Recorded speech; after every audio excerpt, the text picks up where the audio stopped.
I've been a truck driver for a few months. I've seen some weird things. When I first took this job to be an over-the-road trucker, I thought it would be really exciting.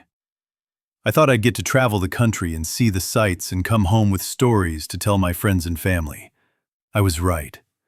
This job is exciting, but I soon found that I'm better off not sharing these stories with anyone close to me. Not because I don't trust them, but because I'm worried they wouldn't believe me. Let me back up. My name is Brittany. I'm 22 years old, and I've been driving with a rather large company for a few months now that I won't name due to obvious reasons. Ever since my training ended and I got my own truck to start solo, I've seen some pretty weird shit. When you're driving the loneliest road in America? Yes, that's its real name. In the middle of nowhere, Nevada. Things can start to get to you. I suppose it was only a matter of time before I saw something, out in the desert at nearly midnight. I still had another hour to the nearest truck stop, and blasting the freezing cold air against my face was all I could do to keep myself from dozing off at the wheel. Irresponsible, I know, but until you work this job you don't understand how much lax comes with it.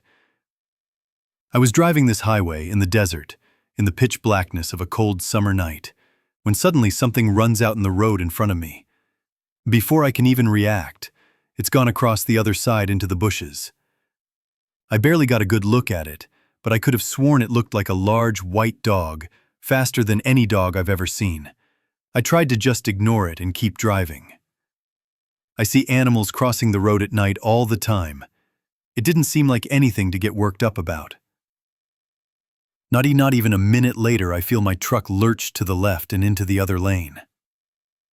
I quickly try to swerve and correct it, and easily step on the brake so I don't wreck. It can be easy to jackknife an 80,000-pound metal death machine. I slow it down and regain control. I look for the nearest pullover spot so I can see what the hell just hit my rig, and see if there's any damage. Once I find a spot and turn off, hit my brakes and hop out, I walk around to the other side and see a large dent in the side of my trailer. What the fuck, I say to myself as I walk over to inspect the side of the trailer. It's a huge dent, at least 5 feet wide and tall. No real shape to it, just a general dent. I can't imagine what could have hit me. My first thought was maybe a boulder rolled down from the side of the hill and smashed into me. But I didn't think I was driving next to any hills or mountains. As far as I knew, it was flat desert. I hear the sound of dirt crunching under footfall behind me, and I turn around. My breath catches in my throat and my stomach drops as I see something standing, not 50 feet away from me. It's large, menacing, and white. I can't even find the words to describe what this thing looked like. It looked like a very large dog, and that's a stretch. It stood on 2 short, stout legs, with long forearms reaching down past its knees. Its shoulders were broad and heaving as if it had just ran a marathon. Its head was mostly shaped like a wolf, with a large snout filled with razor-sharp teeth, bared in a snarl, saliva dripping from its maw. Its jet-black eyes bore right through me, filled with hatred and hunger. I couldn't move. I was frozen in place.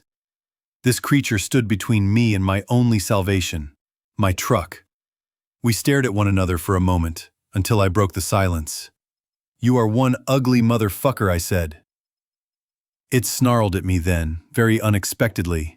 It turned and walked away slowly, using all 4 of its limbs, receding into the bushes and into the night. I stood there for what felt like several minutes, wondering if it would jump out and feed on my flesh at any moment. It never came back. I ran around the front of my truck and jumped inside, locking the door quickly and flooring it as fast as you can floor an 18-wheeler, which is not at all. Soon I was back on the highway and barreling down it as if my life depended on it. For a while, it felt like it did. Within a half hour, I found myself at the truck stop and shut down for the night. Sleep was difficult that night. I was certain every noise I heard was that damn creature returning. Luckily, the night went on without another incident.